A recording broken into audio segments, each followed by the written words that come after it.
Tracey, Tracey Laubert, L-A-U-B as in boy, E-R-T. And you teach, it's 4th and 5th grade? I teach a 4th and 5th grade multi-age gifted and talented class. Gotcha. Okay. So let's start out with just the basics, I guess. Am I looking at you or? Look at me and ignore the camera. Okay, good, excellent. Yeah. Let's start out at the beginning with when did you start teaching? How long have you been teaching? I've been teaching in Vigo County for 25 years. I started at Consolidated in 1st grade. I was just there for 1 year, and then I moved to Franklin Elementary, where I continued to teach primary. Then I made a huge jump from elementary to middle school and worked at Chauncey Rose Middle School, where Mr. Tanous was my principal. Loved middle school, absolutely loved it, but then my children were school age and an opportunity opened up here on the east side at Lost Creek. We were living on the east side, you know, wanted the best of being both a mother and a teacher. So I came to Lost Creek and taught 5th grade for 6 years, and then started teaching the gifted and talented class about 12 years ago, and I've been here. So I've been at Lost Creek for 18 years. Gotcha. When did you know, when did you know that you wanted to be a teacher? I actually made a decision to become a teacher probably about the end of my sophomore year in college, actually. It was always something that I had really thought about, but law school was also something that I had really thought about.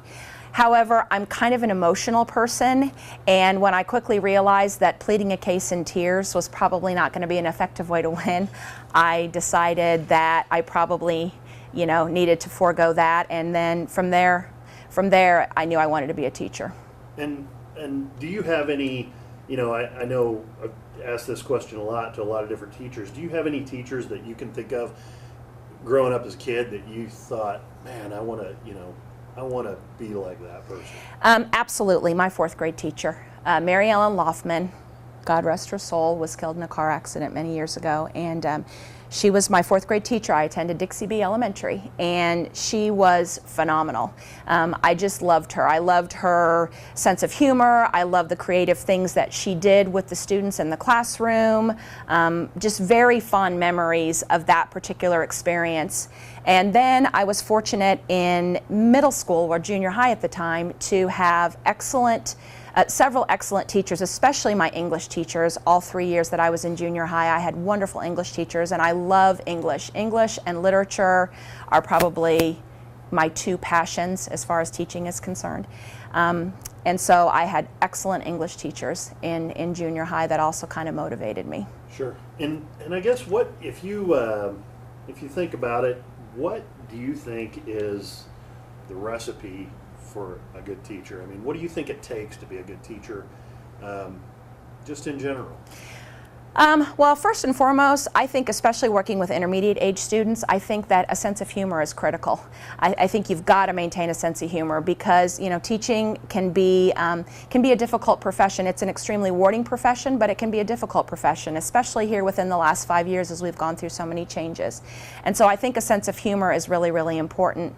I also think that you have to have the ability to listen. You need to be able to hear the kids out. You really need to hear about what's going on in their lives. One of the things that I really try to do is get to know my kids on a personal level. I know them academically. I can tell you strengths and weaknesses about each and every one of them, but I want to know something about them that's different than just the academics. I want to know something personal about them, and I pride myself on that. I always tell them I've got the old lockbox that once I learn it, I remember it, and I pride myself on that.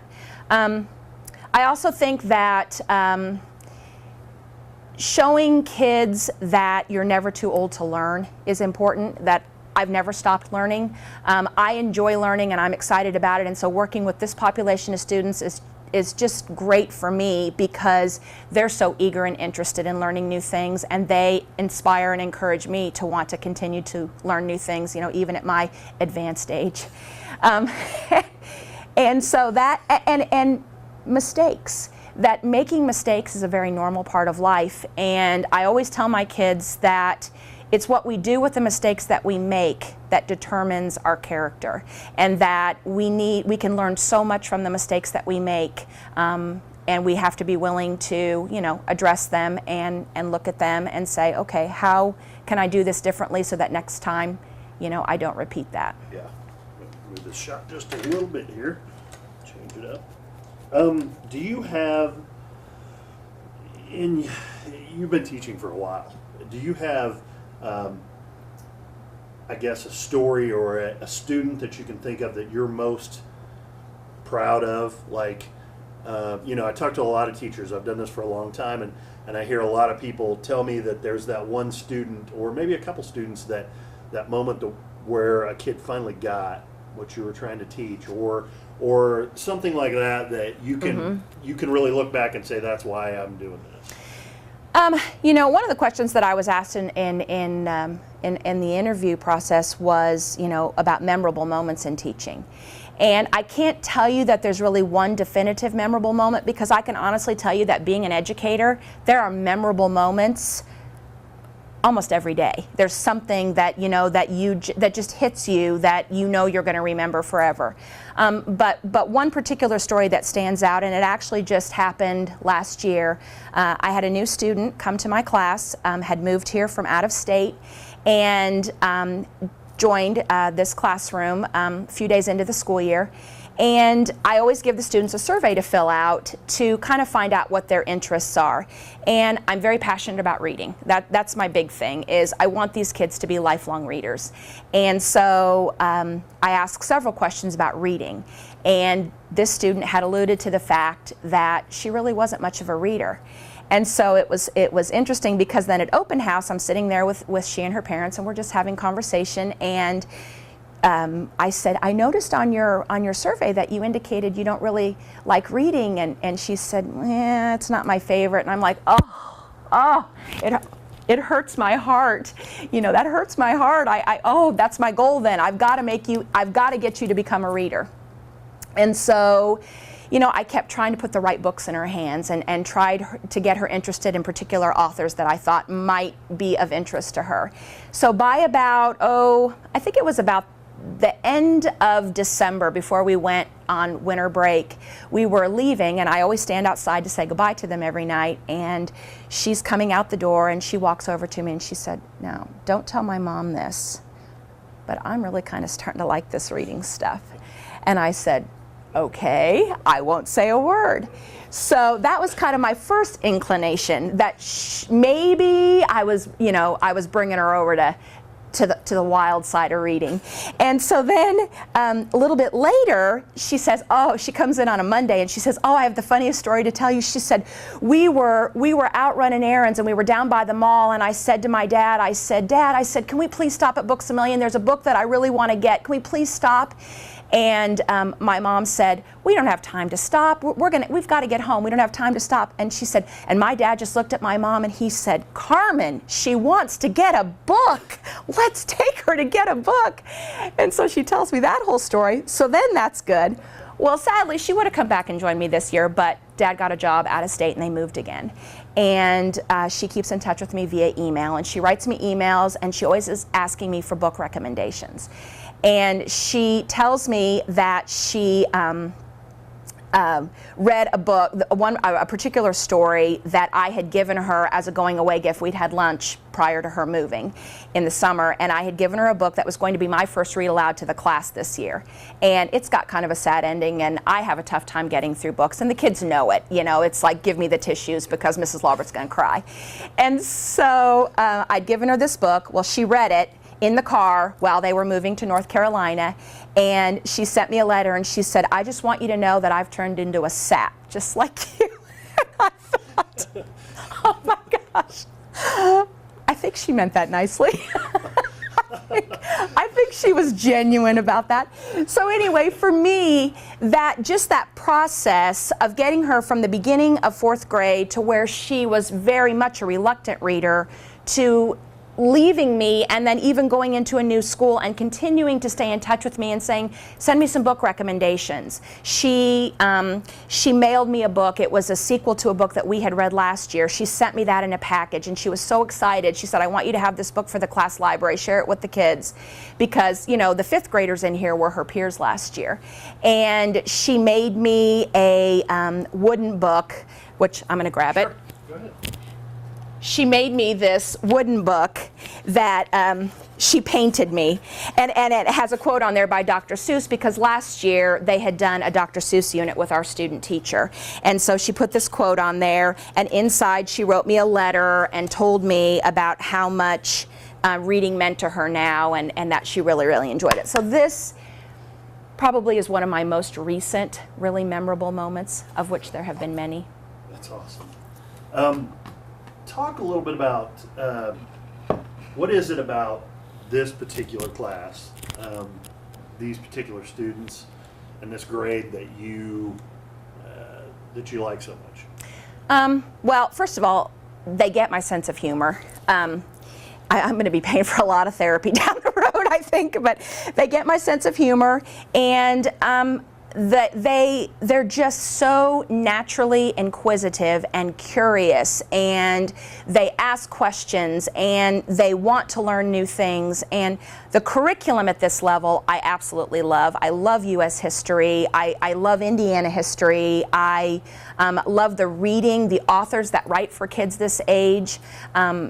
I love everything about this particular age as far as being able to interact, and this particular class, this population of students, they keep me on my toes because they're so sharp and they're so quick that they really keep me on my toes and keep me always kind of looking for new things and new ways to do things. What do you think is the biggest challenge in being a teacher, and the biggest reward? Well, the biggest reward is it matters. You know, it matters. Everything that I can do every single day, I believe matters.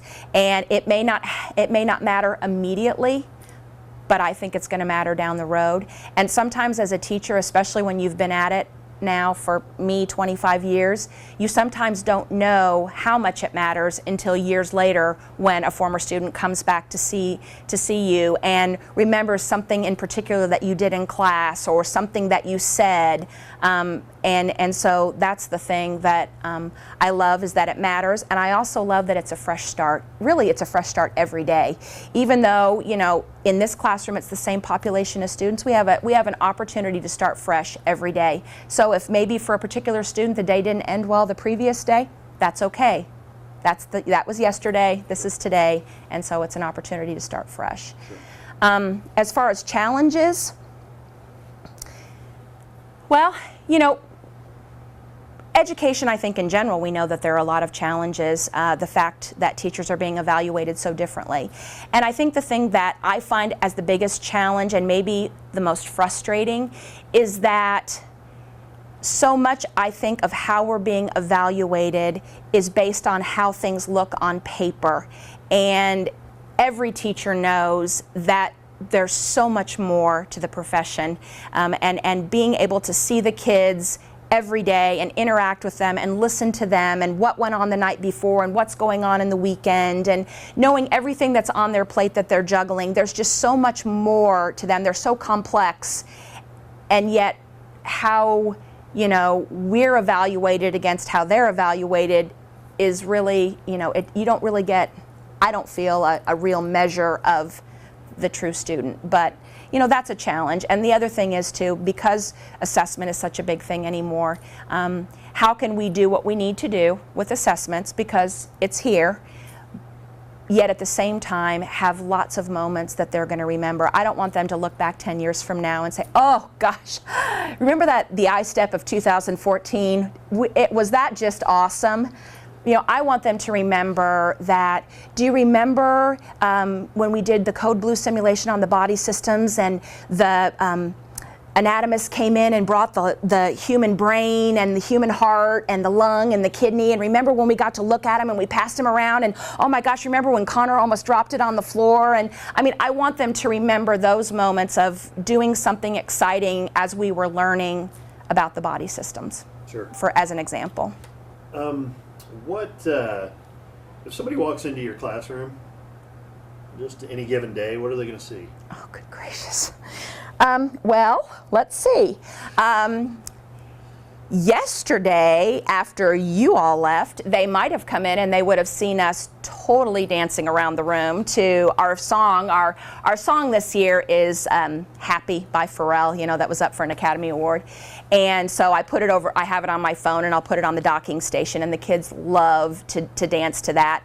Also with our soap opera, our soap opera that we use for the study of grammar and English, I introduced them to Casey and the Sunshine Band's Boogie Shoes.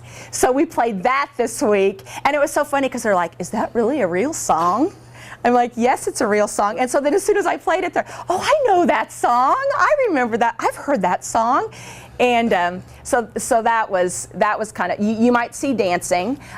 You'll see a lot of group interaction. These kids work beautifully as a group. Sometimes I literally just kind of stand back and walk around the periphery of my room and just listen into their conversations, and I am just so amazed. For example, last week when the anatomist came and he was asking them all these different questions about the organs that he had brought, and he was sharing with them, and the kids were just answering these questions and they were so on their toes. And for me, it was one of those moments, it's like, yes, I knew that we had studied all of this, but just to listen to them answer those questions and think, okay, they're getting this, they've got this figured out. And so for me, it was just a great evaluation tool, but I could just sit back and listen and yet enjoy the interaction that they were having with the anatomist and still be able to see, okay, they're getting it. So, you know, while they're in their groups, while I'm wandering around the room, sometimes I'm sitting over on the floor with a group working on something.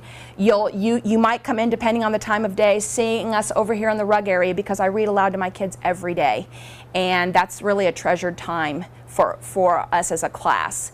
And so they'll be sprawled out on that rug, and I'll be in the chair, and we'll be reading a book and laughing and predicting and crying and, you know, a multitude of things. Sure.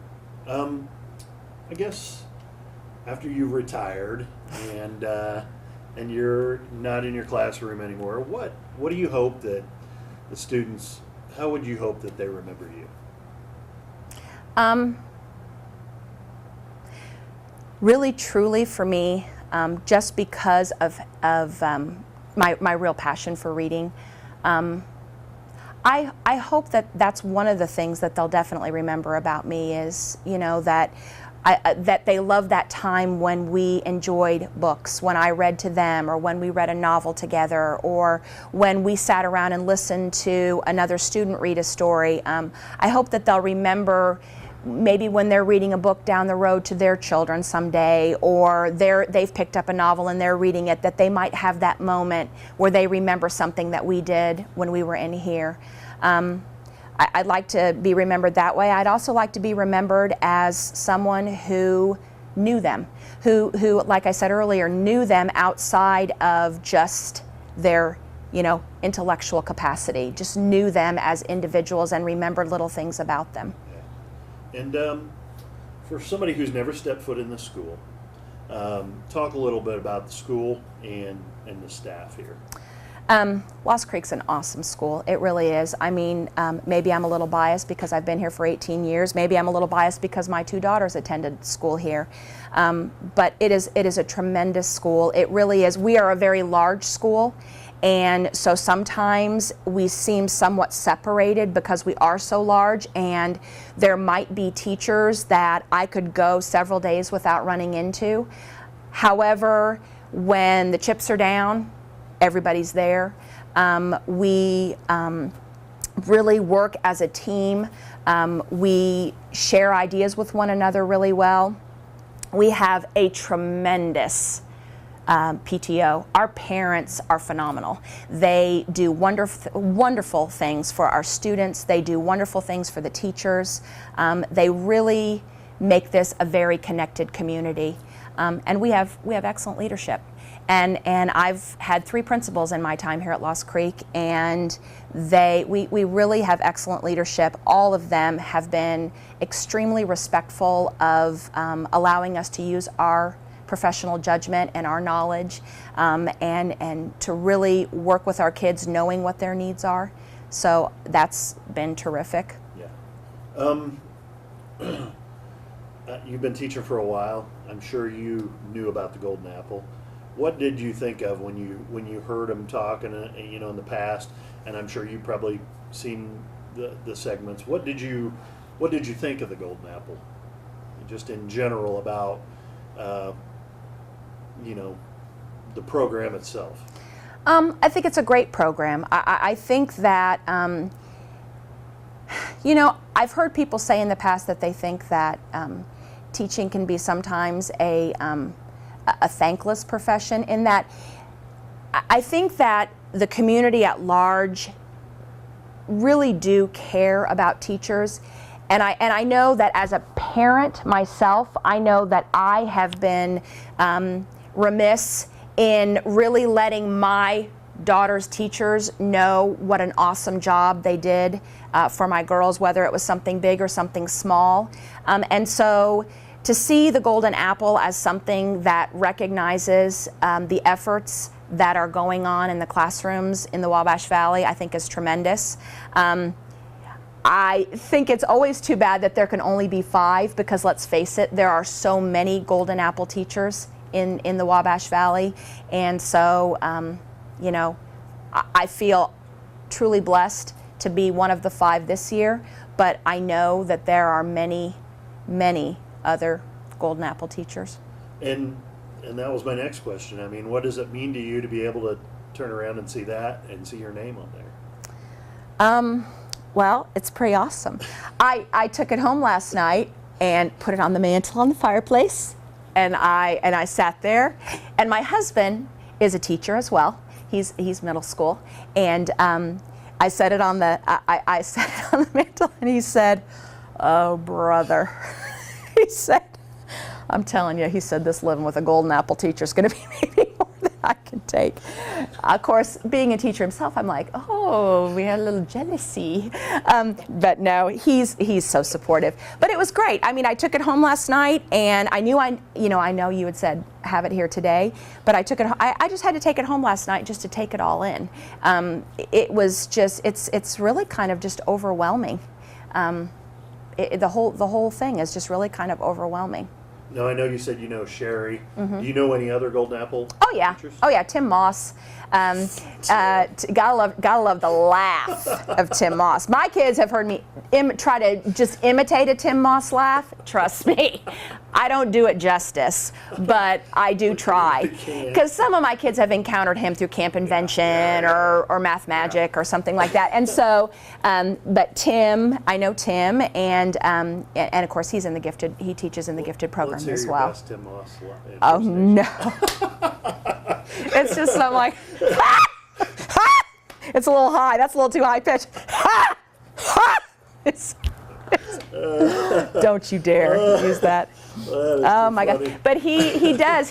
But the thing that I love about him with that laugh is that it's him. And I mean, you could hear it. I could go into a school, not even know he's there, hear that laugh, and be like, my Tim Moss radar would be on, like, where's Tim Moss? I know he's in here somewhere. Oh, yeah. that's too funny. So yeah, you gotta love. Where I was going with that question, I got sidetracked for a second. But where I was going with that is obviously you've probably seen what it's meant to them, and what does it mean that your name is now up there with them? Because like during the show, I'll let you in on a little spoiler, but during the show they run the credits of all the former winners, and your name's now going to be on that list. What's that mean to you? It's awesome. I mean, it's great. It's to me, it's just one of those things that, first of all, the fact that someone even thought enough to send in a nomination letter on my behalf means a great deal to me. And then to see that I'm in the company of other wonderful teachers. But then, like I said earlier, also knowing that there are lots of other wonderful teachers whose names won't be rolling through those credits, but maybe someday they will. And it's just a tremendous, for me, I don't want to, it doesn't define my teaching, but it encourages me to continue to want to, stay on top of things, to always keep learning new things and trying new things with my students and chucking old things that maybe aren't as effective anymore, and it kind of pushes me to want to continue to be the best that I can be in the classroom.